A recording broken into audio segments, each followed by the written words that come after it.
Hello, hi. How are you all doing today? I'm Jono Funk, the happiest VTuber, and I'm doing just great. So please let me know how you are. Also, we gotta end this poll, so let's find out what the results are. Also, can you hear me? Is it all coming through? Ah, man, I love this song so much. It's so catchy. I want to see if I can maybe get a like a music box version or a elevator version. Yeah, there we go. For elevator music version of this song. All right, let me catch up with the chat. Add the traditional, of course. Also, yeah, we can hear you. Excellent, excellent. All right. Yeah, my settings got a little buggy, but that's why I was a bit delayed because technical troubles. But we're here. I can't hear myself, but since you can hear me, I'm going to assume it's all good. All right, so Pulse the Custodian, Key Red, Lysandra, Sad Willow, and wow, that is a lot of chat. I'll admit, I have not actually read the chat yet because, just slightly panicked. But let me have a quick look here. Trapped in the dimension. I want mermaid sushi as the fourth option. Ah, well. I will tell you now what the results of that poll mean. Also, let's put on some different music. Right. I couldn't care less as long as I get my hands on Jono. That bail trapped me in another dimension. Pulse! Please Pulse, write more about your own lore since I need context. Okay. Everybody's saying hello. Still in dimensional jail. Cassadia. I really gotta remove that one. I'm gonna be that one dude in mechanical orange if I need to. Greetings. Willow, stop it with the ad beach. Mod fight. All right, everybody. So, how are you doing? Is everything good? Okay. Yeah, we got a lot of mods in tonight. Just a lot of mods. So, the results of the poll come in at, if you saw a crying mermaid, apparently 42% of you would approach it. Now, I must say, that is an interesting choice.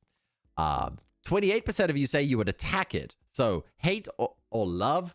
14 would call out from a safe distance, and 14% would just ignore them. Now, I think you might be interested in the results of the poll after this, so we shall see. Could the mods please calm down for just a second? Okay. Hey, Lysandra. Yeah, all right. So, tonight's going to be a fairly short stream, which is why I'm in no particular rush. I mean, it's been a while since we did a lore stream anyway, and Tuesdays have been a bit packed over the recent whiles. My schedule's been a little bit all over the place. But my goal is starting tomorrow. I want to post one short video per day. So we shall see if I can succeed with that. But anyway, I believe you guys are here for the lore. That's like fire to cool down. Okay. So we require going somewhere, which is a place we haven't been in a while, which is the Red Room. Hi. As you can see, I have modified the Red Room for today. It's got a little bit of a looping background. I thought having an oceanic theme might be appropriate. Yeah, subs increase. Yes, remember I said I have a 1,000 subscriber goal? Well, it's the production on it is moving ahead, so I kind of have to hit 1,000 subscribers soon because I don't know if I get the finished version, I don't know if I'll be able to hold off. So yeah, we gotta get there fast. Public bathroom sounds? No. No bathroom sounds here. All right. So let's see. Mermaids. But before we can get to mermaids, I need to update this. I need to remove Arctic Seraph because I need to put in the happiest VTuber. That's a branding thing, by the way. I want to brand myself as the, the person that people go to for laughs. All right. Didn't you have 700 subs even before debuting? 620 something. It's fine. I've started to figure things out. I also, that short that I did before. Oh, a little loud. There we go. Sorry about that. Wait, is it playing ocean music? Oh my gosh, I'm so sorry. I did not know that video had sound effects. It wasn't playing for me. I'm so sorry. Wait, so was the video playing like water sounds? I'm gonna have to go back and check. Oh no. That's unfortunate. Oh, well. Anyway, as I was saying, yes, that YouTube short that I played, I hit 100% on the SEO score. So I got 1,500 viewers in 3 days, and I got like 12 subscribers from that. So I feel like as long as I now like post shorts regularly and I tag them correctly, I could probably hit 1,000 subscribers in a month. I'm gonna try. So I'm gonna do my best. And of course, everybody who likes and comments on it really helps boost it in the early stages. Jono was drowning, you big dingus. Kieran, hey. Koinonia, welcome. Yeah, you missed it. Apparently I had water sound effects playing, so it sounded like I was in a toilet. I got this just for the video for tonight's stream. So, back to Sorors we go. It's been a while, hasn't it? Of course, I know that a lot of people join our streams and have no idea what the previous lore streams are. So I like to do a brief recap of the most important basics of my world. So as you all know, Sorors is a sister world to Earth. And there was a period of time where there were no humans on Sorors and there were no mythological beasts on Earth. Of course, things don't stay the same forever, and things have changed since then. So in Sorors, there are 3 types of magic. We have the physical magic, we have spiritual magic, and probability. Physical magic, as you know, is all about energy and physicality and all of those elements. Whereas spiritual magic is more meaning and value and is more nebulous. So symbolism plays a huge role in spiritual magic. So the soul, the values and belief systems. So for example, the planet and the moon and the sun all contain ridiculous amounts of spiritual magic potential because all beings worship, live, and are enamored by those 3 objects. So yes, spiritual magic is a little less definable, but essentially you could create a symbol of your own. Like let's take the mod wrench, since we have so many mods in tonight. So say all of you guys started worshipping the mod wrench or Roberto. Let's do Roberto, my snail buddy. Let's say like and subscribe Roberto became a symbol in Sorors. Then the more beings that recognize that symbol as Roberto would start to imbue it with value, essentially. So once people start incorporating symbols of Roberto into their spiritual magic, they draw upon that strength. It's again, it's a bit nebulous and hard to describe, especially for a Seraph, because we're basically just physical magic. We barely dabble in the spiritual side of things. If anything, our halos, we would use our halos to convey intent, but yeah, for a Seraph, it's a little bit tricky to explain the non-physical magic stuff. But yeah, the Phoenixes, if you spoke to them, they would know. They're the masters of spinning their souls. Yes, Roberto Star, yeah. Exactly. We will turn Roberto into a god. Does that... Sad Willow predicted it. Well done. Yes. Theoretically, if Roberto got enough followers, he could be imbued, his soul would be imbued with that power. Again, I don't want to get too much into spoilers here for my book ideas, but yeah, one way that you could strengthen your soul is basically to have people believe and worship in your capabilities. So essentially, the more renown or infamy you have increases the potential of your spiritual magic. So as you can imagine, demons also use probability magic, but yeah. Speaking of, Roberto called. Let's go. All right. Drink the punch. Oh yeah. Anyway, so speaking of demons and probability magic, that brings us to the 3rd and final one, the most deadly of magic. Most mortal beings cannot handle probability magic. As I said in a previous stream, it is the ability to overwrite fate itself.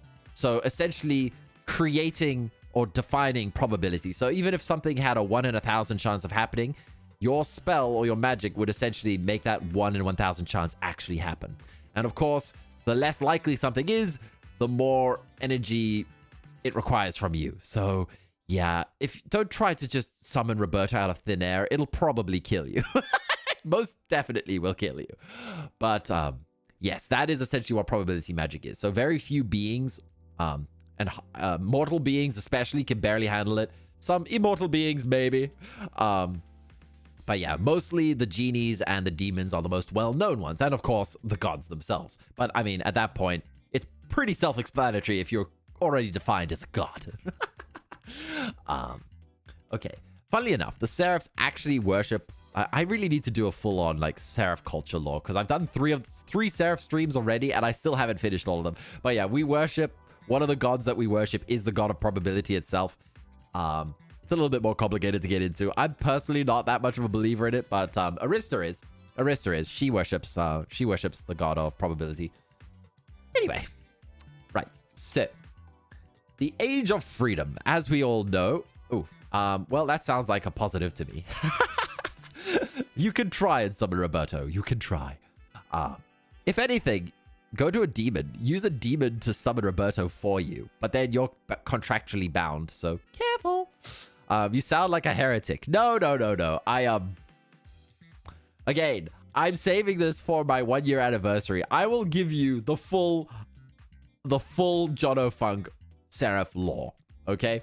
Once we hit my 1-year anniversary, I'm saving it for that. But because I haven't told you guys what my purpose is, I haven't told you guys even what group of civilization raised me. You don't know anything about me except that I'm a bucker who can't reload data on time.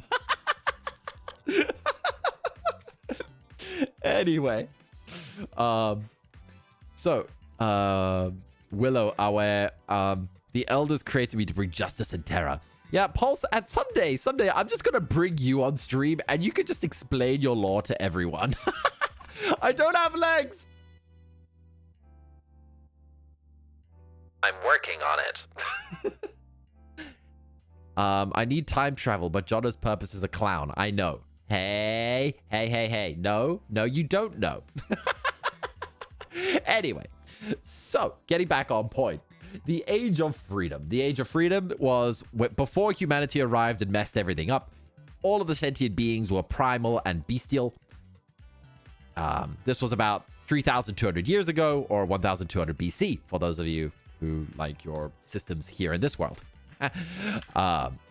Funny enough, you guys called it the collapse of the Bronze Age. Look it up on Wikipedia. It's an actual thing. Okay, let's go with old. Since we're speaking about the old times, let's have the old music playing. So, the Age of Freedom, no sentient humans. I mean, no humans, many sentient creatures, and a decent amount of magic. Of course, we had the Seraphs, which then became humanoid Seraphs that you all know and love. I hope. We have, well, this is a fan favorite, Zenive on Iceland. And then we have the other creatures that we discussed, the Phoenixes. Oh, man, I love Vitch's art. It's so good. And the Phoenixes, or Phoenix Eye, I need to define that. Phoenix, as we all know, they are vulnerable as children. And then once they hit the age 25, they spin their souls on the eclipse and become immortal. So I don't know if you guys remembered from the previous stream, but there is a huge shift in personality from meek and shy, because, you know, you can die at almost any moment, to flamboyant, I'm going to be like this forever. And that mad panic when you're in your early 20s and you want to, like, hit your peak form before you reach your 25th birthday. That's another funny thing, is that all Phoenixes have the same birthday. As you can imagine, the parties are crazy. All right, so that was just recapping the ones that we've done before. Oh yeah, and of course, after tonight's stream, I'll be adding the mermaid role onto the Discord. So if any of you want to be mermaids or merfolk, let me know. So tonight, the merfolk, the children of the sea. Can we canonically worship Vich? Theoretically, yes, but if you're in this world, it won't do that much. Although, I wonder, if you were to worship Vich in this world, would it apply to the symbolism in Sorors? I would argue yes, because the knowledge is being transferred across. So this would require more testing and theorizing, but technically, yeah, if you guys worshipped Vich, and then you went to Sorors and created a shrine from it, or Vich traveled there, theoretically, Vich would be empowered from your guys' worship. So, I mean, I'm not saying that my streams that I'm doing for you guys have anything to do with that and helping me get my wings back. All right. So, that wasn't a question, you fool. Well, it is now. Now, explain why I'm mad at you, Jono, and why I was created. I don't know. I don't know. I need to have a proper chat with you at some point, Pulse. Hell yeah, we're carrying Vitch to godhood. I nearly said Gitch. Okay, so Merfolk, Children of the Sea. As we have canonically, as we established before when I was playing Animal Crossing while sick, I mentioned that there are 3 species that are oceanic. We have the Merfolk, we have the Abyssal, and then we have the Orca. I'm not going to talk too much about the Orca because they are very much a bit undefined at the moment. Gitch, the nemesis. Oh, yes. So, Merfolk of the Sea. We have the ancient Mer. They were very, very large fish. About 5 to 6 feet on average, sometimes 7 to 8, possibly 9. They are, as you can imagine, fish can vary in scale quite dramatically. We'll watch a funny video after this. So yes, the Mer were originally ambush predators and strict carnivores. And of course, this is Vitch's amazing artwork. Don't worry, we'll explore it in detail. We'll explore it in detail later. But as you can see, the Mer are carnivores. I love this art. Oh, this is like my new wallpaper now. Okay, so just going back. Right. Fishy, fishy, fish. Right.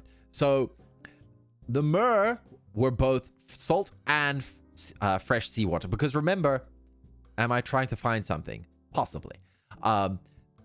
Remember, all of the bestial creatures that became humanoid were sentient. So these were individuals that can think and process. Even in their bestial forms, they had a degree of self-awareness and could use magic to a certain sense. Now, as you can see here, they are very well camouflaged. And that is actually part of their magic in their bestial form, is that they were shapeshifters. They would use their magic to help them blend into the environment, which made them fantastic ambush predators. Also, hello, Jan, stealing your keycard. Outstanding Soviet uniform you've got there. Is it? Is it really? I don't know. I'm not from this world, so you would have to enlighten me. I know that this has European nobility traits in this uniform, but I'm a Seraph. I'm a six-winged... We were six-winged owls. Here we go. So this is what the Seraphs were in their primal forms. But this is what we look like today, after we got turned humanoid. So, welcome to the stream, Gene. Good day. Welcome. Yes. Everybody, please say hi to John. So, like dolphins. Dolphins are the Orca race. We'll get to them another day. Nothing Soviet in that look. Okay, we have a true Russian in the chat, so I'll trust the Russian. Oh yeah, there's Zenai's uniform. Right. So, yes, the Mer were ambush predators and very good at it because they'd use their shape-shifting magic to help blend in the environments. They formed a symbiotic relationship with the Abyssals, which I will get to in a moment. The Abyssals, as the name implies, were a sentient species that lived in the very depths. So, not the prettiest. Pulsar Custodian. Daemons, like chaos gods, are allied with us. Entities have equally beef with Seraphs because they used us as slaves.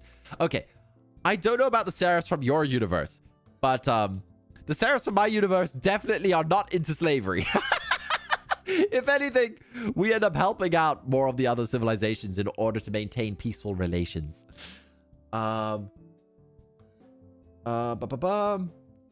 It's more like Hussar uniform. Oh, okay, I'll have to check that out. So more like an octopus. Well, you'll see. They're imagine predator fish, prey fish, you know, sharp teeth, all that jazz. Blobfish mermaid. Let's go. No, the Abyssals are different. They're an entirely different species. I will do a story on them eventually. But anyway, getting on with this. So you may have noticed that there's not all that there seems to be in this artwork. Sad Willow already called it out earlier, saying, am I trying to find something? How many mermaids do you think there are in this image right now? I'll give you guys a few moments to have a look. Also, I'll put on Sunny. Okay. And Vitch, you're not allowed to answer since you actually drew it. Just got to say that now. Right. Now I'm a special entity, a weeping angel blessed with all sorts of abilities. Pravda was raised and trained by chaos. Okay, Pulse, yeah, I'm going to have to chat with you. Like 5. Ooh, we'll see, we'll see. Okay. So there's the obvious one, which is right here. As you can see, the Mers were pretty large fish and would require significant use of their shape-shifting magic to blend in. But you can see the scales are blended in over here as well. All the stones are Mer. Okay, we have another one down here. Of course, that's, again, pretty obvious once you see it. I mean, the eye is sticking out and whatnot. Here are some prey animals. Somewhere beyond the sea. Okay, so want to guess what the next one is? Somewhere beyond the sea, somewhere waiting for me. Well, the next one is hidden over here. This one is a little more blended. You can just see the snout hiding out over here. And then the tail down here. I'll give you 2 weeks. Okay. The next one, you may have spotted it already, but down here, there's the snout. The snout is the big giveaway. But as you can see, they are very, very good at blending in with the environment. And you may have noticed a pattern over here. They tend to, as ambush predators, they tend to form a ring of death. And the last one is actually buried over here. It's a little tricky to see. And if I go back and zoom in a lot, you can just see them hanging out over here. So Vagato, welcome, welcome. Right. So how did their ambushes work? Well, as you can see, there's one that's pretty dang obvious. That isn't really trying. And that's because usually a pack of Mer will blend into an environment using their shape-shifting magic. And then they'll have one feign an injury. So this one will be hiding or semi-hiding out in the open to fool other fish. And of course, once one of these poor suckers enters into the kill zone, well, as the name implies, the killing happens. So the Mer were extremely efficient hunters. So Fish, how have you been? I mean, Vagato. My bad. He's doing his best. You'll get used to this. Those Dora the Explorer vibes. Can you see it? I haven't actually watched Dora the Explorer. What do you mean? Right. So, these Seraphs, Mer. The Mer would actually have breeding grounds. So I'm just going to go back to that page again over here. So they actually had specific areas in the ocean where they would bring their prey after they captured it or killed it. And these breeding grounds were pretty dang obvious to anything that isn't a Mer because there are bones everywhere. And that's because the way the Mer species propagated was that the males would collect bones and build nest shelters using the bones to impress females. And the females would arrive and would essentially evaluate the quality of the nests and determine if a male was worth, repopulating with. And if the male was successful, she would basically just leave an egg in the nest and then the male would take care of it. So when you came across a breeding ground of the ancient Mer, it was obviously a very dangerous place to be because, again, ambush predators, highly carnivorous, and you would just be more bones to add to the nests. So how does this relate with the abyssal? Well, the abyssal were deep sea creatures that well, let's just say at the depths of the ocean, it's very difficult to run to find your way around and to raise young. So the abyssal formed a sort of symbiotic relationship with the Mer where they would protect and also trade essentially services. And this is even before they became civilizations.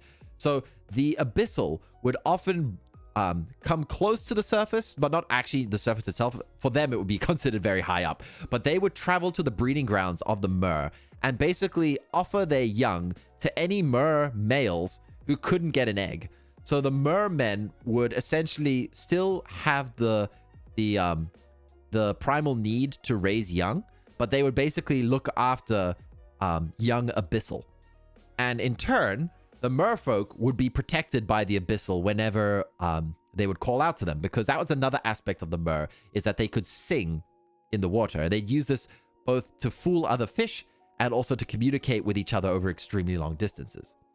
Effing hell, fishy fun time. Well, yeah. No, the abyssal, the abyssal and the mer couldn't crossbreed. Not yet. Again, a rule of Sorors is that the sentient beings are incompatible with each other mating wise. However, it's a bit of a spoiler for later on in the stream. The mer and the abyssal, once become humanoid, actually can. Anyway, so can I catch a Magikarp? Well, it is a shapeshifter, so it could make itself look like a Magikarp theoretically. But yeah, so the abyssals and the mer formed a symbiotic relationship, and it mostly has to do with a certain orca species that we'll get to one day. But let's just say, orcas are the douchebags of the sea. Seriously, even in this world, you go watch some videos of orcas basically just bullying anything and everything in reality. Orcas are mean. So yeah, the mer and the abyssal formed a sort of partnership and agreement. And the mermen, yeah, sort of have like a primal need to raise young. So they will do their best to get an egg, but otherwise they'll raise an abyssal. So yeah, they're shapeshifters. Orcas are just chads. Yeah, I guess. When we get around to the orca stream, we're just gonna need like a chad version of an orca male. All right. So, moving on. Boop, boop, boop. So, the Age of Freedom came to an end. Ah, Data, no. Don't do this to me now.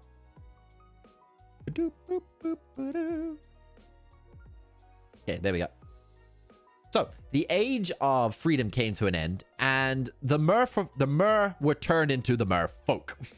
So, as you know them, mermaids in particular.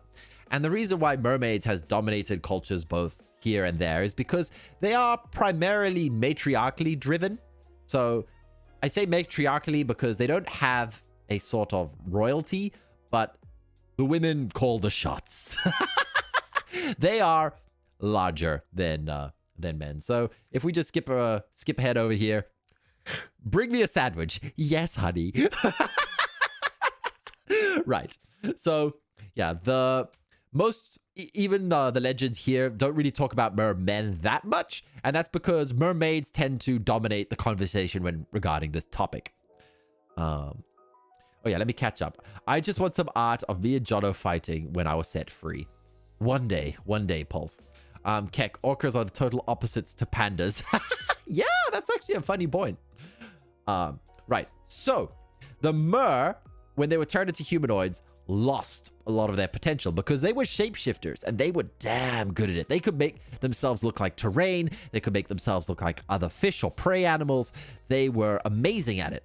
And after their bodies were contorted and warped thanks to the mishap of humanity, they lost a significant ability to change their appearance. Now, they still retained some aspects of shapeshifting. They could most definitely change their appearance to be beautiful and attractive, something that they still use to this day for obvious reasons.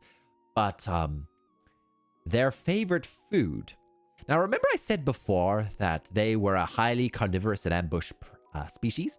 Well, even in their humanoid form, they will still eat anything and everything they can get their hands on, which, coincidentally, has made their favorite food humans, out of pure spite for ending the Age of Freedom.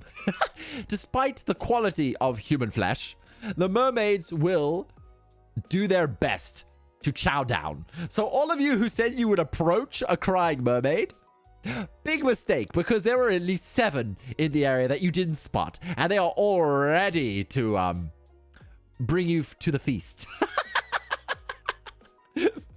Mermaids, Keyred, yay.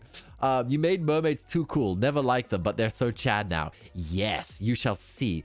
Right, so yes, they will make themselves look beautiful, and you know, their teeth would look human, like flat and everything like humans. However, at the very last second, they will shapeshift their teeth into their original form.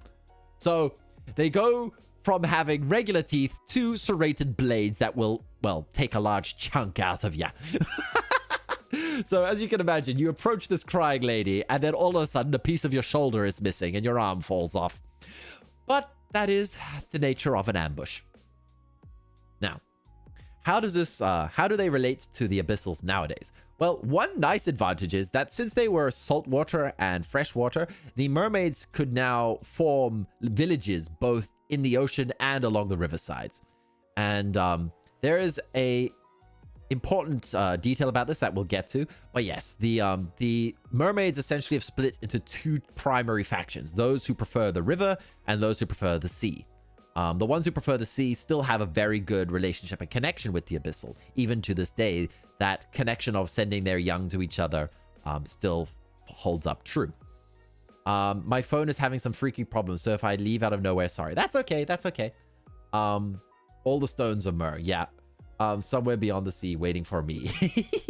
Right. So the gender differences. The females are like a foot or two taller than most of the men. The men are a lot smaller, but don't count them out either. They are also exceptionally good at being ambush hunters.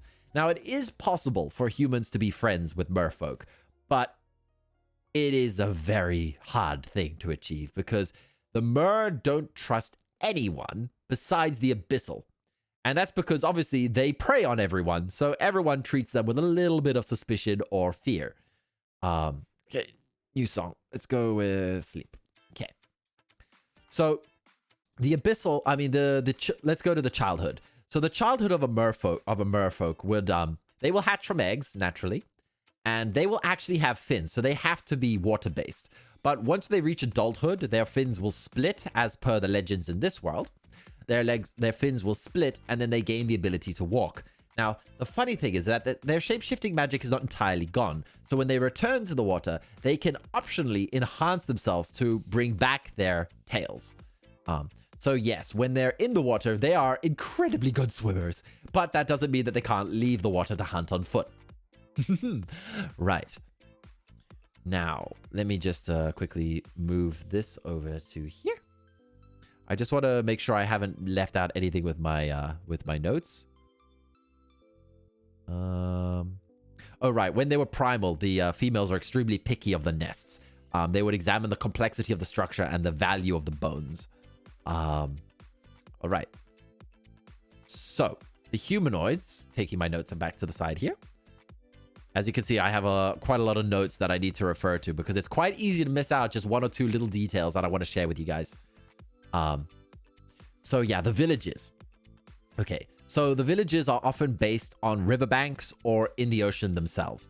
And they follow two religious beliefs.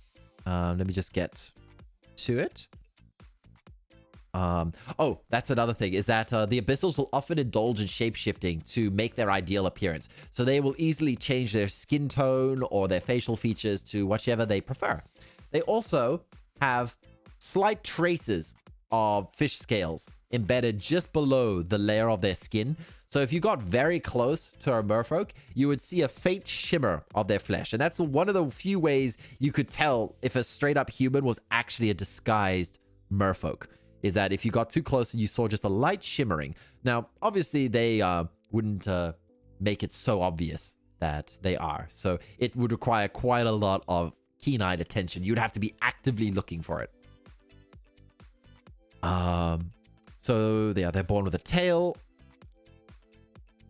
Okay, so the merfolk still gather in schools, and this is what their religious belief follows, is the way of the bone. Now, villages that follow the way of the bone believe that the ocean is the greatest source of flesh and food and bones, and therefore it is only natural to stay residing in the ocean where you have access to far easier hunting opportunities. Now, the way of the bone for this faction is basically maximum quantity. The way of the bone for the river species is maximum quality, because you have to leave the river, you have to go and set ambushes on land, you have to hunt land-based predators, which is far more difficult, but the bones are considered of higher quality. Now, why would bones still apply when they've been turned humanoid? Well, you see, even in their villages, they still use bones as a primary construction material. And they have developed a new form of spiritual magic called bone shaping. Now, this combines with their shape-shifting abilities. It's sort of a byproduct. Even though their shape-shifting got nerfed, they did unlock a new ability, which was bone shifting.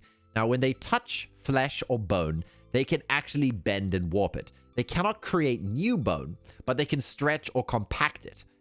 Now, as you can imagine, this is a terrifying attack if they do this to you directly. If they grab your arm, well, horrific things could happen. Also, is the stream still going? I think chat is broken. Hello? Chat? Sorry, it's there's not been any comments for a while, so I'm worried if I've connected or not. Just let me know if you can see me. Otherwise, I'm going to keep talking. Sonny, we're here. Okay, okay. So yes, they have a horrific attack where if they grab you, well, yeah, they will start bone shaping you. Again, as you can imagine, they are extremely up close fighters with push comes to shove. They will ambush you, bite a chunk out of you, and then like shapeshift your bones. Right. So normally after a hunt, they will bring the carcass back and prepare it for food and whatnot. But then the bones are collected afterwards, and the hunter will then use that to shape their house. This will be a difficult process. And as you can imagine, there's a sort of class-based system of wealth where the poorest individuals of a society, of a merfolk society, would use more traditional materials like stone and wood and mud to build their homes. Whereas the best hunters and the richest politicians and traders, they would have lavish homes built from rare or high valuable bones. Now, so every house is made out of people, technically. It doesn't necessarily have to be sentient beings that they hunt. They could still hunt animals like buffalo or elephants or, you know, just general creatures as well. But obviously, they place value on the difficulty of the hunt. So the harder a creature is to catch for a merfolk, the higher prestige and value it brings. Now, one thing that's part of their traditions, regardless of which sect you're in for the Way of the Bone, is that your child's room, the room where you raise your children, must have your highest value bone as a sort of shrine protective symbol for that household. So in the child's room, there will be the greatest bone of that family, essentially. Now I want to be a mermaid. Mesmerized by the beauty of the mirror. Sorry, no worries, no worries. Yes, so politicians, as you can imagine with the cultural aspects of this society, displays of wealth and power will obviously involve incorporating bones into their appearance and clothing as well. So as you can see here in this artwork, this particular huntress has taken the bones of various animals and using her bone shaping magic, conjoined them into an extravagant piece of clothing. Now, naturally, other species would see this and freak the hell out. So again, not many species actually visit a mer village. And if you did, you would be shocked because when mer travel to other villages, they will dress up more traditionally because they're naturally good at blending in. But, you know, when they're feeling comfortable and they don't have to worry about any hunts or anything like that, this is normally the dress style. And as you can see, there's a human face in this particular cloth. Yeah, your mer's best friend might have a handbag made out of human flesh. It's nothing personal. Right. Keeping the family heirloom in the room of the child. Yeah, it's kind of a symbolic thing. It's a blessing. It harkens back to their ancient forms, right? Is that the children were raised in a nest of bones. Right. So yes, the politicians will obviously buy bones and wear them to show them off. Hunters of prestige and skill will obviously, again, wear their bones. Now, can you guys take a guess at which bones are the most valued and prized for the mer? I gave you a long spoiler list of all the various species in that Animal Crossing stream. So want to be a mermaid. Yes. The mermaid are pretty cool. I mean, all my species are amazing in their own ways. So yeah, that's why I'm slowly adding a species to my Discord with each and every one of these streams. Lysandra says dragon. Sad Willow says seraphs. Okay, I will tell you now what the answer is. Does anybody want to know the entities I said? Do you want to know more about the entities? Unfortunately, Pulse, it's hard to run a lore stream and talk about someone else's lore at the same time. It's like, again, I would love to have you on the show for radio night, and we could just spend a good 30 minutes chatting about your lore. But for today's stream, I'm going to have to try and focus on my own world. I hope you can understand.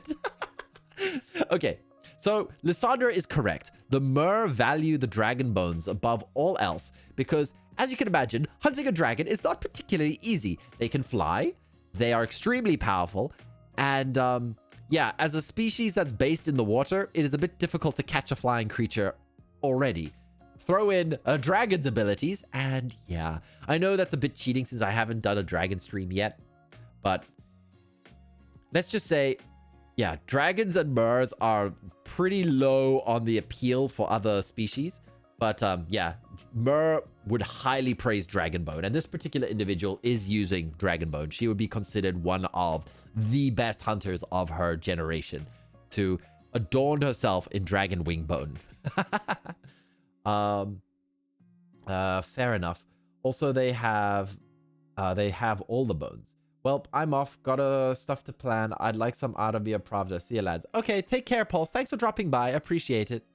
What about the phoenixes? Wouldn't it be far harder since they can't basically die?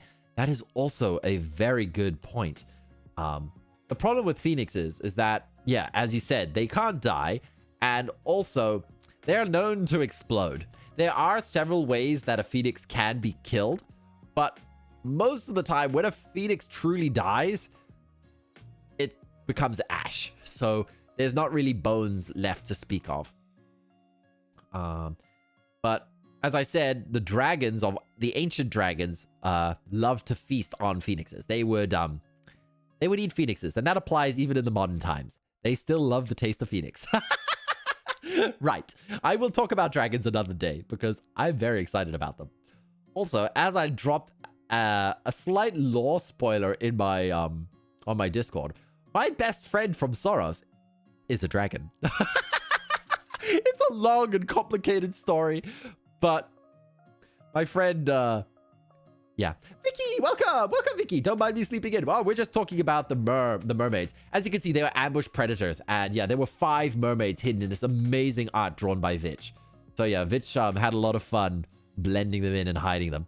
So, what if you rip a bone from a living phoenix? It is very likely they will self-destruct because, yeah, phoenixes can spontaneously combust, and as a defense mechanism, since they won't die, they might as well just burn everything around them. So the conditions for doing that would be very difficult to pull off, but theoretically possible. Again, I don't want to go too much into my book stories, but there might be a human in Sorors who is collecting research material from the various species. We'll put it that way. And would require concocting a plan to acquire phoenix genetic material without exploding or burning. Right. Wait, Arista? Wait, did I say Arista for what? Sorry, what did I say Arista about? Stop Willow. No, Arista is a phoenix. Arista is a phoenix. Arista isn't a dragon. No. She was my assistant. Yes. So the mermaids, yeah, as you can imagine, they're a little more creepy than traditional stories in this world. They use bone shaping and they collect it and whatnot. I just want to quickly go over my notes to make sure I haven't left out anything. Also, got to change this song a bit. Let's go with Love again. Right. So quickly to my notes. Okay. So yeah, they hunt humans purely out of spite. Man, Mitch, I love this. Even as concept art, this is so cool. You can see like the slight fish scales beneath their flesh. They do a really good job at hiding this up, so this is a bit exaggerated. But yeah, if you got up really close, you would notice that they don't actually have hair follicles besides where large amounts of hair is. So they would have perfectly smooth skin would be another giveaway. And then if you looked really close at their skin, you would see tiny little scales where there should be hair follicles. All right. So they are born with a tail that splits. Yes. Oh, right. So the villages on the riverbanks that follow the way of the bone, because they both follow the way of the bone, but they have two different belief systems in it. So the oceanic villages believe in quantity of bones. It doesn't really they don't value the difficulty as much. They just value the sheer amount of bones that you can collect, and they will compact it to make it stronger and harder and all of that. Whereas the riverside villages, they value the difficulty of the hunt. So they have two different sects. So yeah, but both still work and trade with the abyssal. Now, the bones are also their currency, so they will trade in bones amongst each other, and it's also items of worship. Now, the more rare and dangerous it is, the more valuable, obviously. Stonks. Fucking heck. Boneless wings. Oh, gosh. So, yeah, the nest room has the most valuable bone. I've already said that.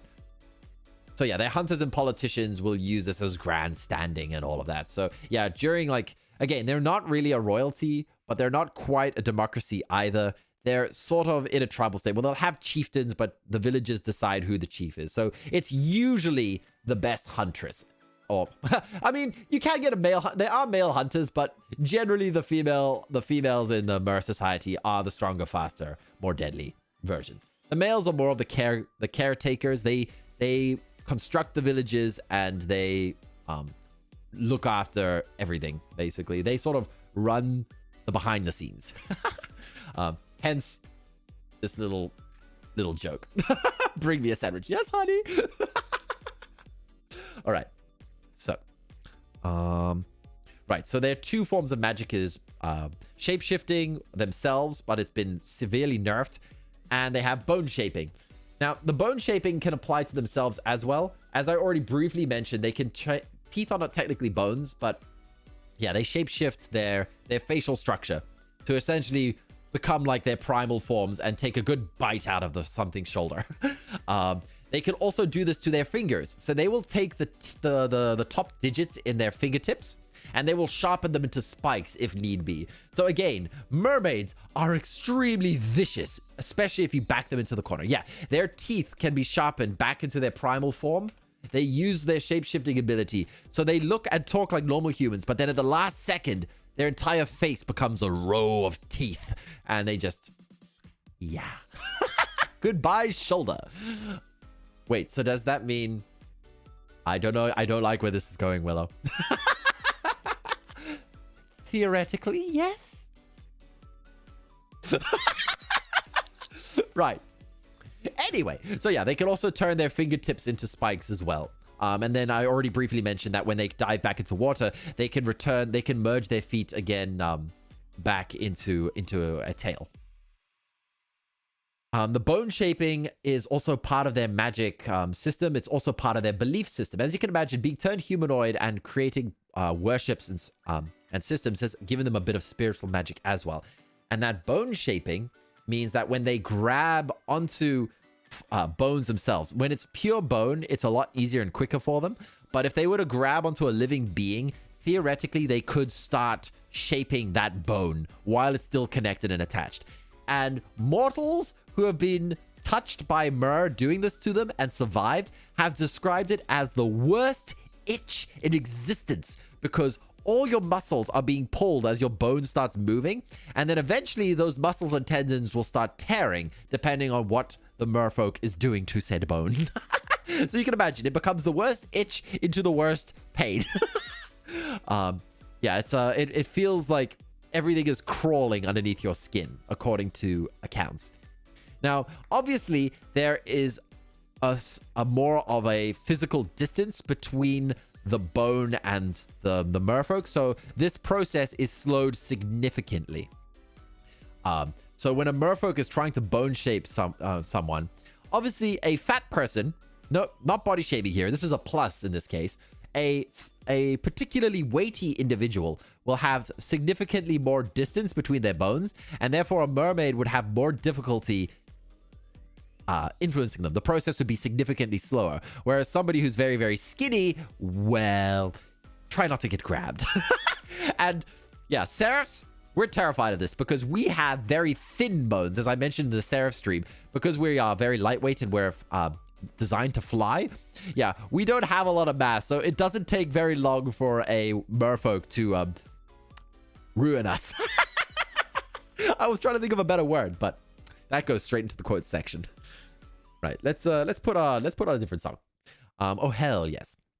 So yeah, they're not particular. So as you can imagine, it's terrifying. Their skill set is terrifying, but they're not that dangerous on a grand scale.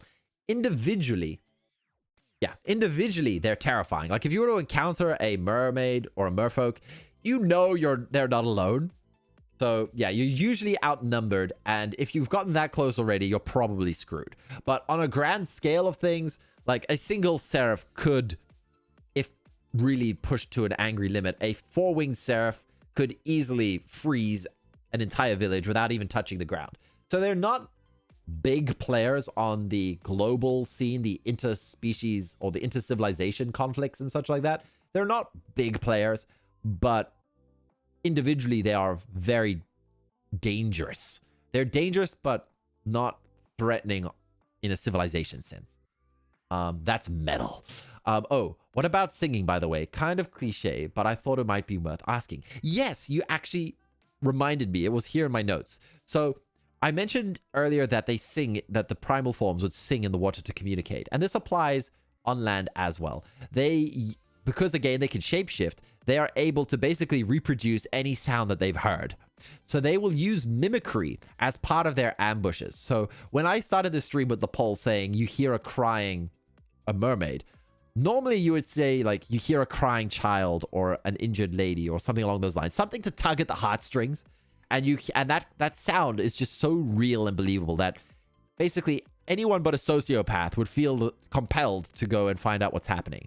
And once lured into the kill zone, well, the kill zone is a kill zone because it's called a kill zone.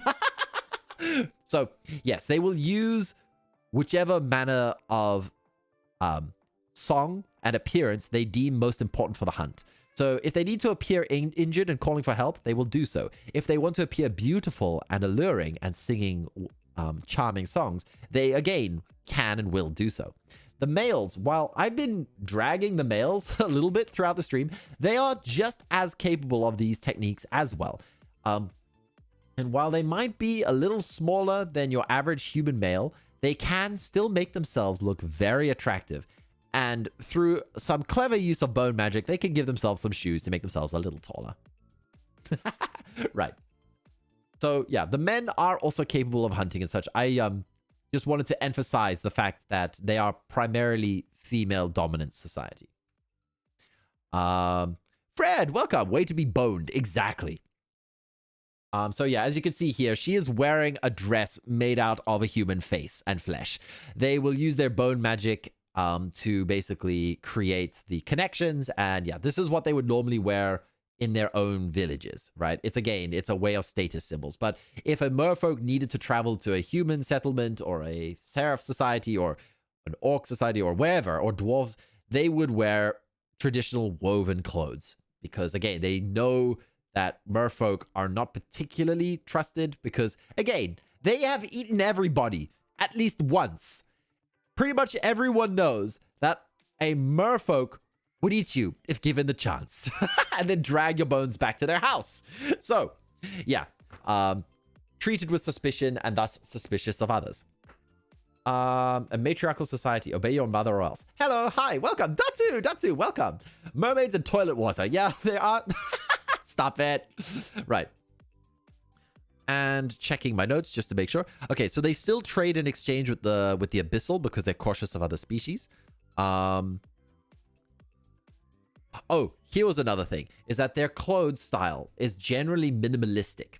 Obviously, when they're wearing their big flaunting bones, they're not expecting much. But when they're out in the hunt or whatnot, they will wear the thinnest or the smallest required. Because, again, if they need to jump into the water and shapeshift, they want to be able to do so quickly to get out of there. So, again, they will usually wear dresses because if you're wearing pants and you try to merge your legs together while wearing pants, well, it's not going to end well for you. So yeah, usually they will wear skirts or dresses of that sort so that if they needed to shapeshift, they could get into the water instantly and transform and swim away. Licorice, welcome, welcome. Yeah, today is a bit of a short stream. I'm almost towards the end of it. The lore streams are always short because, well, there's only so much I can speak about a singular species. I say that, but I've already done like 2 Seraph streams, and I still have like 3 or 4 that I'll have to do to really finish them all. But yeah, the mermaids they're a fun species. Again, not the biggest players in the world, but they do have their role. And yeah, if you ever needed to go hunting for something and you needed advice, a merfolk is probably somebody who would do best, who could give you that best advice. Just good luck finding one that you can talk to without being ambushed. So yeah, sometimes other civilizations will actually contract merfolk. These are usually the river tribes, the river groups, because it's much easier to come into contact with them. But yeah, sometimes they will take on mercenary roles for other civilizations in order to trade for protection or goods or etc, etc. So yeah, sometimes they will go on big hunts. Especially for the species that struggle to get their own food, merfolks are pretty good at this. Especially the oceanic ones, because they can hunt to an abundance of food, they will usually be able to provide other naval-based cities with a lot of trade. So yeah, the merfolk are distrusted, but they're not despised. Dragons are despised. The abyssal are unfairly despised, but we'll talk about the abyssal another day. Yay, Licorice! Welcome, welcome. I hope you're having a great day. Okay, new song. Let's go with Pleased to Meet You. Let's see, who else? So the orca. The orca are the bullies of the sea, and they're not that well defined, but let's just say they don't get along that well with the mer, both in their ancient forms and their modern forms. They tend to be very aggressive with each other.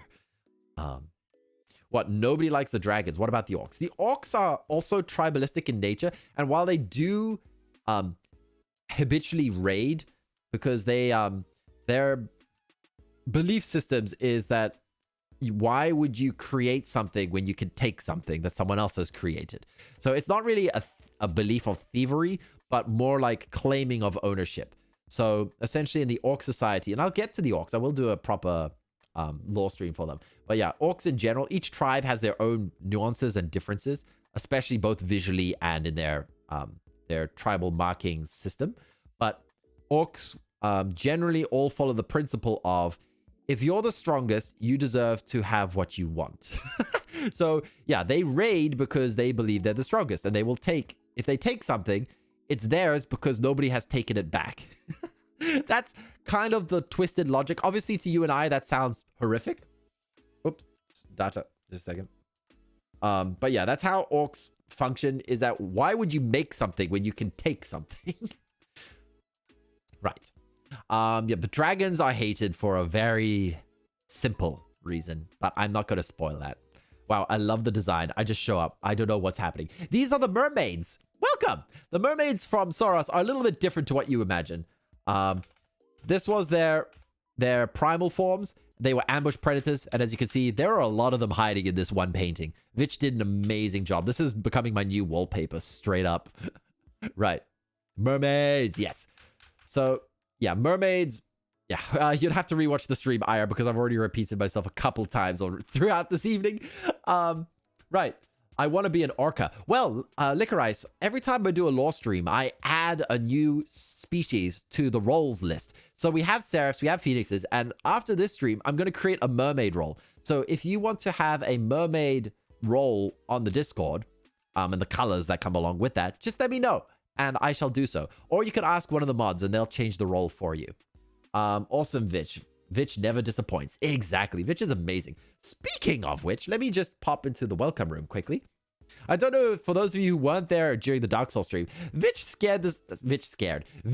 sketched this amazing little comic instantly, and I kind of want to do a whole full-blown comic series of my friendship with Business Casual Sauron in this playthrough.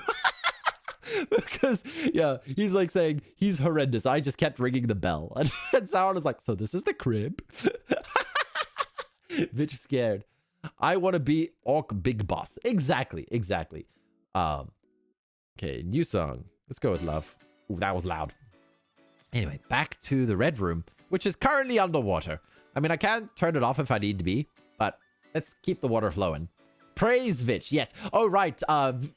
Vicky and Aya and Datsu and Licorice. Earlier, chat decided that they're going to try and turn Vich into a god. It kind of relates to how the magic system in my world works.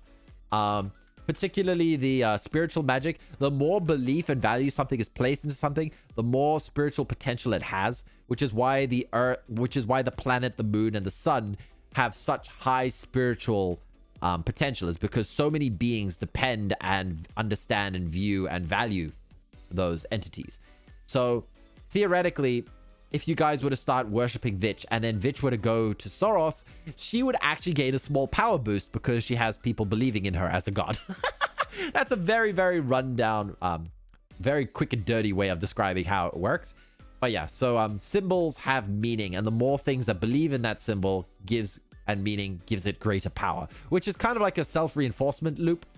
Fred would know this. It's similar to the way that orcs function in Warhammer 40k, with a slight twist. Right. I kneel down before the almighty Vich. Who doesn't? Right. Okay, before I get myself into trouble with the quotes section, let us wrap up here, laughing maniacally right now. Right. So yeah, we are basically, that's it for the mermaids. If you guys have any questions, please let me know. I should have been a politician. There is still time.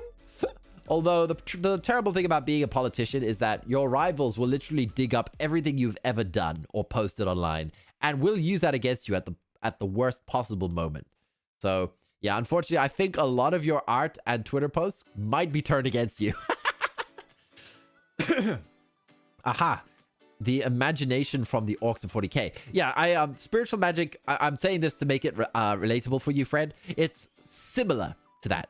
I have my own twist and version of it, but it's similar in that kind of function, that belief systems empower spiritual magic.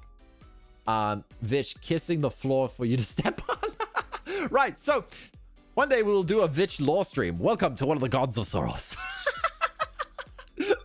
Anyway, let's before we get there, since I keep commissioning Vich for all this amazing art, which no problems with. Yeah, Vich has become sort of my go-to now for everything. But I still want to commission some of you guys as well, like Licorice and Aya and Keyred and Ringading. Like, I do want to bring you guys in for the humanoids. I think I'm going to keep Vich for the exclusively for the bestial forms, because my god, it started off with the Seraphs and the Phoenix and now the Mers. Everyone is just a wallpaper that you pump out. I love it. I always get blown away by these. So yeah, this is my new wallpaper. I'm going to put each one of those as a wallpaper now. Right. So I could fan art beast sometime, but not design. Ooh. Yeah. So yeah, what I'm doing, because as you saw before, I commissioned Lara to do the Phoenix and the Seraphs as the humanoid versions. I really do like Lara's style. I like the way she does the eyes. Anyway, moving ahead. That's about it. If you guys have any questions, ask them now. Otherwise, I'm going to be wrapping up in a couple minutes. I will just briefly explain my plans for this week, because Thursday we're going to be doing Outlast. Yay! With lots of screaming. I am a little bit worried because I've heard there is a bit of nudity in it, so I got to be very careful with my timing for it. But yeah, I'm gonna start Outlast on Thursday, and Saturday I guess we'll continue Dark Souls, since you guys seem to enjoy it so much. Business Casual Sauron has told me I'm not allowed to use my big sword anymore, so I've been nerfed significantly, so I might die a lot more now. We're serving punch with vodka today and nothing else. Trust. Vidge, no, don't start a cult. Don't. Bad. Is shape-shifting such a big deal with mer people? Why are you guys generally smaller? See, the shape-shifting and the bone shifting is still... It has been significantly... the shape-shifting has been nerfed compared to what they used to be able to pull off over here. And the bone shaping is still restricted to the physical quantity of the bone. They don't create new bone. They only stretch it or expand it or compact it. So theoretically, And this is one of the reasons why the Mer can dive so deep to the abyssal level, is that they can make their bones more dense in order to survive at those depths.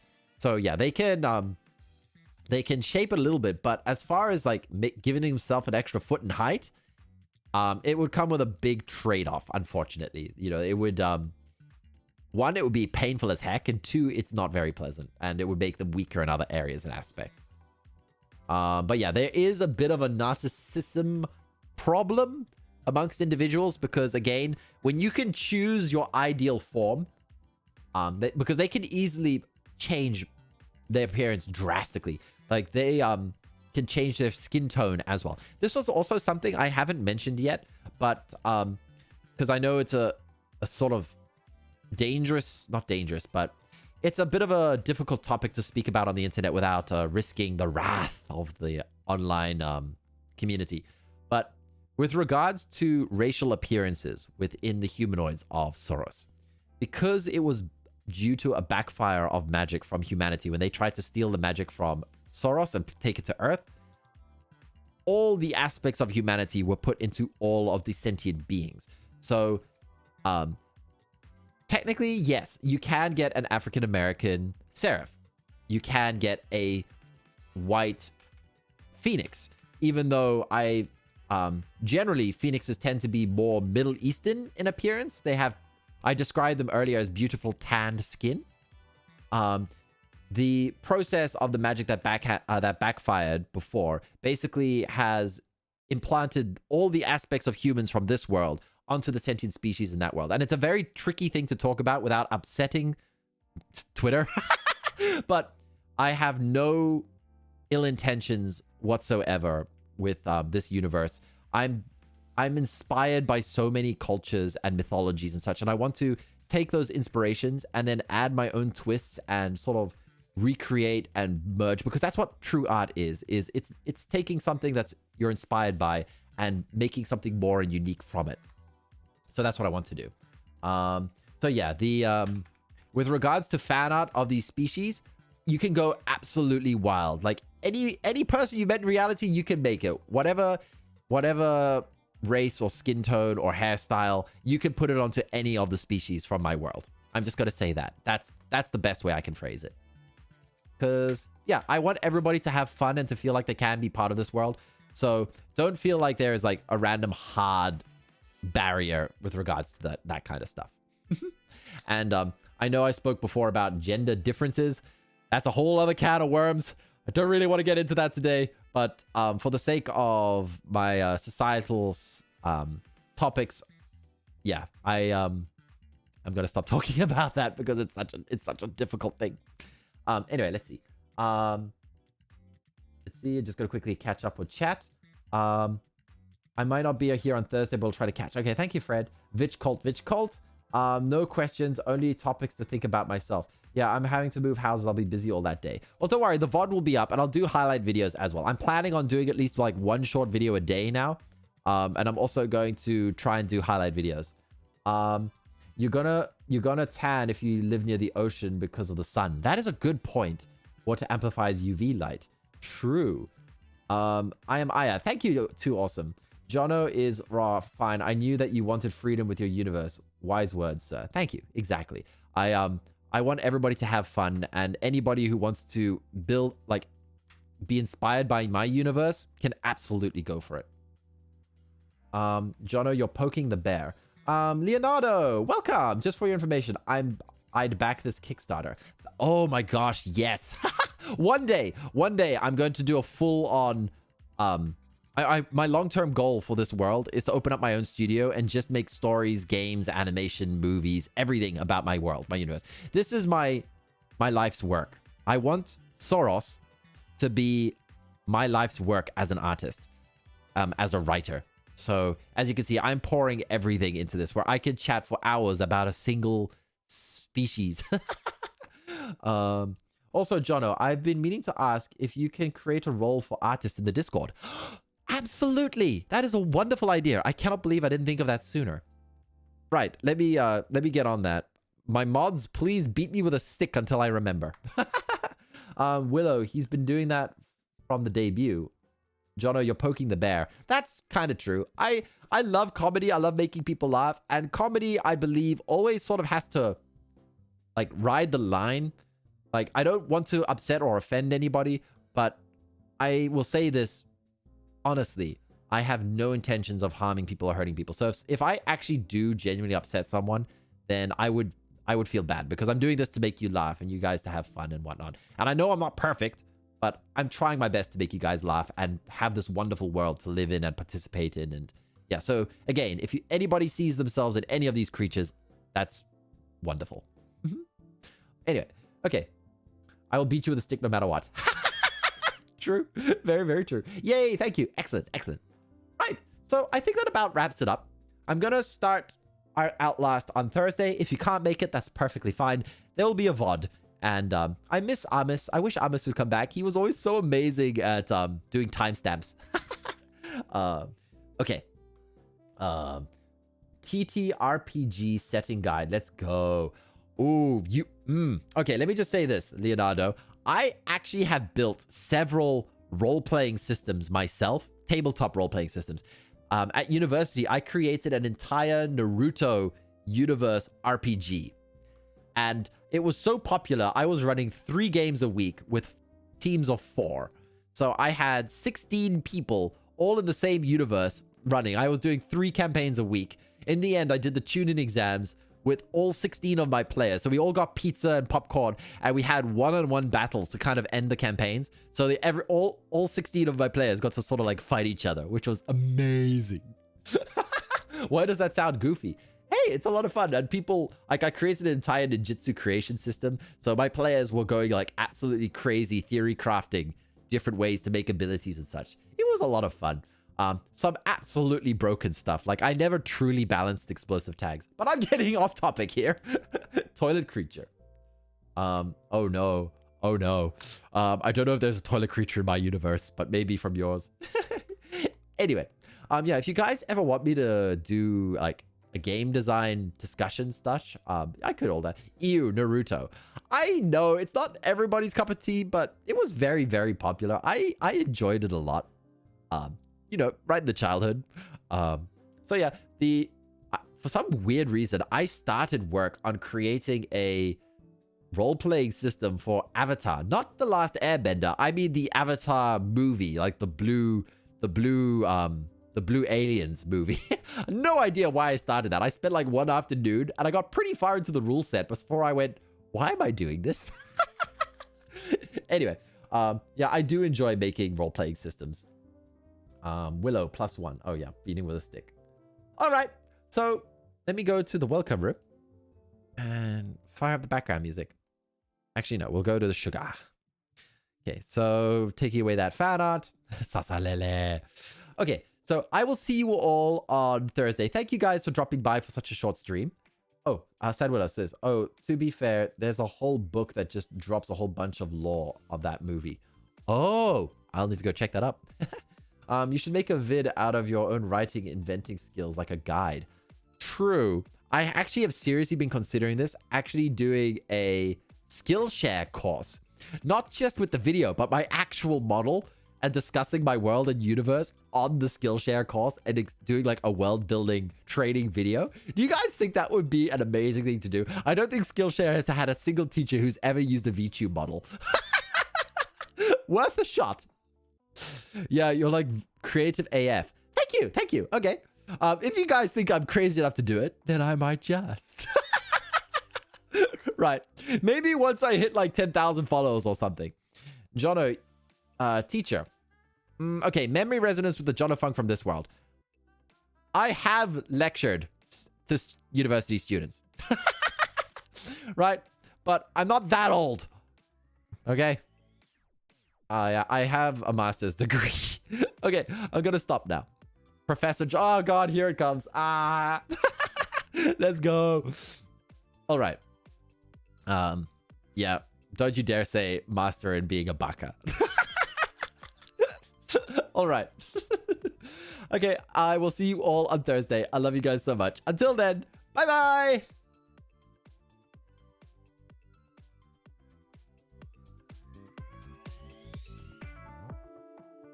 I'm 99 years old. Okay? I'm still young.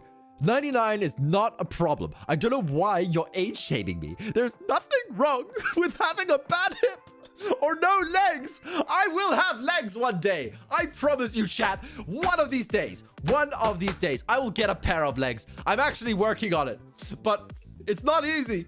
But with your help and your laughter, I will get legs. Hopefully before I turn 100. But we've still got at least 8 more months until I turn 100. Okay? So it's all good. I love you all and good night. Bye-bye.